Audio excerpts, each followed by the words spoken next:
Chinnaswamy stadium ಮುಂಭಾಗದಲ್ಲಿ ಕಾಲು ತುಳಿತ ಸಂಭವಿಸಿ 11 ಜನ ಮೃತಪಟ್ಟು 5 ದಿನಗಳು ಕಳೆಯಿತು. ಈಗ ಒಂದೊಂದಾಗಿ ದೃಶ್ಯಗಳು ಲಭ್ಯವಾಗ್ತಾ ಇದೆ. ಕೆಲವಂತೂ ನಿಜಕ್ಕೂ ಎದೆ ಬಿರಿಯುವ ದೃಶ್ಯ. ಕಾಲು ತುಳಿತದ ಭೀಕರತೆಯನ್ನು ಬಿಚ್ಚಿಟ್ಟಿರ್ತಕ್ಕಂಥ ವಿಡಿಯೋವೊಂದನ್ನು ನಿಮಗೆ ನಾವು ತೋರಿಸ್ತೀವಿ. ಈ ಕಾಲು ತುಳಿತದಲ್ಲಿ ತೀವ್ರವಾಗಿ ಅಸ್ವಸ್ಥಗೊಂಡು ಮನೋಜ್ ಅನ್ನುವಂತಹ ಯುವಕ ಕುಸಿದು ಬಿದ್ದಿದ್ದ. ಅಸ್ವಸ್ಥಗೊಂಡವನನ್ನು ಆಸ್ಪತ್ರೆಗೆ ದಾಖಲಿಸೋದಕ್ಕೆ ಸ್ನೇಹಿತರೆಲ್ಲ ಪಾಪ ಕಣ್ಣೀರಿಟ್ಟಿದ್ದಾರೆ. 1000 ರೂಪಾಯಿ ಬೇಕಾದರೂ ಕೊಡ್ತೀವಿ, ಆಸ್ಪತ್ರೆಗೆ ಕರ್ಕೊಂಡು ಹೋಗ್ರಪ್ಪ ಅಂದರೆ ಯಾರೂ ಕರ್ಕೊಂಡು ಹೋಗೋದಕ್ಕೆ ರೆಡಿ ಇಲ್ಲ. ಸಿಕ್ಕ ವಾಹನ ನಿಲ್ಲಿಸಿ ಕೈ ಮುಗಿದು ಬೇಡ್ಕೊಂಡಿದ್ದಾರೆ ಸ್ನೇಹಿತರು. ಸಾವು ಬದುಕಿನ ಮಧ್ಯೆ ಹೋರಾಡ್ತಾ ಇದ್ದ ಪಾಪ ತುಮಕೂರಿನ ಮನೋಜ್. ಪಬ್ಲಿಕ್ ಟಿವಿಯಲ್ಲಿ ಮತ್ತೊಂದು ಹೃದಯ ವಿದ್ರಾವಕ ವಿಡಿಯೋ. ನಿಜಕ್ಕೂ ಒಂಥರ ಡಿಸ್ಟರ್ಬ್ ಆಗಿಬಿಡ್ತೀವಿ ಆ ದೃಶ್ಯವನ್ನು ನೋಡ್ತಾ ಇದ್ರೆ. ನೋಡಿ ಮನೋಜ್ ಅಂತಕ್ಕಂಥ ತುಮಕೂರು ಮೂಲದ ಯುವಕ ಪಾಪ ಈ ಕಾಲು ತುಳಿತಕ್ಕೆ ಸಿಕ್ಕು ಆತ ಅಲ್ಲಿ ಹೆಚ್ಚು ಕಡಿಮೆ ಉಸಿರಾಡ್ತಿಲ್ಲ. ನನ್ನ ಪ್ರಕಾರ ಅಲ್ಲಿ ಕೂಗ್ತಾ ಇದ್ದಾರೆ ನೋಡಿ, ಅವರು ಉಸಿರಾಡ್ತಿಲ್ಲ. ಆ ಟೈಮ್ ಕರೆಕ್ಟಾಗಿ ಒಂದು ಆಟೋ ಬರುತ್ತೆ, ಹಣ ನಿಲ್ಲಿಸಿ ಹಾಸ್ಪಿಟ್ಲಿಗೆ ಕರ್ಕೊಂಡು ಹೋಗಬೇಕು, 1000 ರೂಪಾಯಿ ಬೇಕಾದ್ರೂ ಕೊಡ್ತೀನಿ ಅಂತಾರೆ. ಆದರೂ ಪಾಪ ಅವ್ನು ನಿಲ್ಲಿಸಿಲ್ಲ ಆಟೋದವನು. ಮಾನವೀಯತೆಯನ್ನು ಮರೆತಾಗ ಈ ಥರ ಘಟನೆಗಳು ನಡೆಯುತ್ತೆ. ಅಲ್ಲಿ ವೆಹಿಕಲ್ಸ್ ಇದೆ, ಅದ್ಯಾವುದೋ ಒಂದು ಪೊಲೀಸ್ ವೆಹಿಕಲ್ ಮೂವ್ ಆಗುತ್ತೆ, ಅವರಾದರೂ ನಿಲ್ಲಿಸ್ಬಿಟ್ಟು ಕರ್ಕೊಂಡು ಹೋಗ್ಬೋದಾಗಿತ್ತು, ಅದೂ ಇಲ್ಲ. ದುರ್ಘಟನೆಗಳು ನಡೆದಾಗ ನೋಡಿ ಹೆಂಗೆ ಆ ಸಿಚುವೇಶನ್ಗಳು ಹೆಂಗಿರುತ್ತೆ ಅಂತ.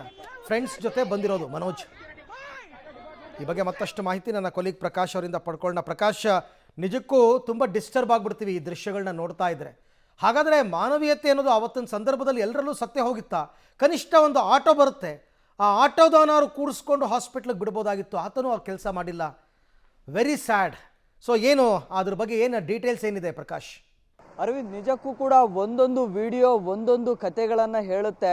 ಅಲ್ಲಿದ್ದಂತಹ ಜನ ಏನಾದರೂ ಮಾನವೀಯತೆಯನ್ನು ತೋರಿಸಿದ್ರೆ ಸುಮಾರು ಜೀವಗಳು ಅವತ್ತು ಬದುಕಿ ಉಳಿತಾ ಇದ್ವು. ತೀವ್ರ ಅಸ್ವಸ್ಥಗೊಂಡು ಅಲ್ಲಿ ನರಳಾಡ್ತಾ ಇದ್ರು. ತಕ್ಷಣಕ್ಕೆ ಅವರಿಗೆ ಆಕ್ಸಿಜನ್ ಬೇಕಾಗಿತ್ತು, ಒಂದು ಗಾಳಿ ಬೇಕಾಗಿತ್ತು. ಅಲ್ಲಿಂದ ಬೇರೆ ಜಾಗಕ್ಕೆ ಹೋದರೆ ಸಾಕು ಬದುಕುಳಿತಾ ಇದ್ರು. ಸೊ ಅಂತಹ ಸಂದರ್ಭದಲ್ಲಿ ಅಲ್ಲಿಂದ ಮೂವಿಂಗ್ ಆಗೋದೇ ಆಗ್ತಾ ಇರಲಿಲ್ಲ. ಆ ರಸ್ತೆಗೆ ಬಂದಂತಹ ವೆಹಿಕಲ್ಸ್ಗಳನ್ನು ಪರಿಯಾಗಿ ಕೇಳಿಕೊಂಡ್ರು ಕೂಡ ಅವರನ್ನು ಅಲ್ಲಿಂದ ಕರ್ಕೊಂಡು ಹೋಗೋದಕ್ಕೆ ಮುಂದಾಗೋದಿಲ್ಲ. ಅಲ್ಲೇ ಬಿಟ್ಟು ಹೋಗ್ತಾರೆ, ಬೇರೆ ಕೆಲಸ ಇದೆ, ಮಗದೊಂದು ಅಂತ ನೆಪ ಹೇಳ್ತಾರೆ. ಪೊಲೀಸ್ ಜೀಪ್ ಕೂಡ ಅಲ್ಲೇ ಇರುತ್ತೆ, ಪೊಲೀಸ್ ಜೀಪ್ ಅಲ್ಲಿಂದ ಮೂವ್ ಆಗುತ್ತೆ. ಅಟ್ಲೀಸ್ಟ್ ಆ ಜೀಪ್ಗೆ ಶಿಫ್ಟ್ ಮಾಡಿದ್ರು ಕೂಡ ಅಲ್ಲಿ ಒಂದು ಸ್ವಲ್ಪ ಉಸಿರು ಆಡಲಿಕ್ಕೂ ಕೂಡ ಒಂದು ಸಮಯ ಸಿಗ್ತಾ ಇತ್ತು. ಅವರು ಕೂಡ ಹತ್ತಿಸ್ಕೊಂಡು ಹೋಗೋದಿಲ್ಲ. ಆ ಮನೋಜು ಅಲ್ಲಿ ತೀವ್ರ ಅಸ್ವಸ್ಥನಾಗಿ ಬಿದ್ದಂಥ ಸಂದರ್ಭದಲ್ಲಿ ಅವರ ಸ್ನೇಹಿತರು ಕಣ್ಣೀರು ಹಾಕ್ತಾರೆ. ಅದೇ ಪಕ್ಕದಲ್ಲಿ ಒಂದು ಆಟೋ ಹೋಗುತ್ತೆ, ಆಟೋವನ್ನು ತಡೀತಾರೆ. ಮೊದಲಿಗೆ ನಿಲ್ಲಿಸೋದಿಲ್ಲ, ಮತ್ತೆ ಮುಂದಕ್ಕೆ ಹೋಗಿ ತಡೀತಾರೆ. 1000 ರೂಪಾಯಿ ಕೊಡ್ತೀವಿ, ಎಷ್ಟು ಬೇಕಾದರೂ ಕೊಡ್ತೀವಿ, ದಯವಿಟ್ಟು ಸ್ಟೇಷನ್ಗೆ ಅಂದರೆ ಹಾಸ್ಪಿಟಲ್ಗೆ ಕರ್ಕೊಂಡು ಹೋಗಿ ಅಂತ ಹೇಳ್ತಾರೆ.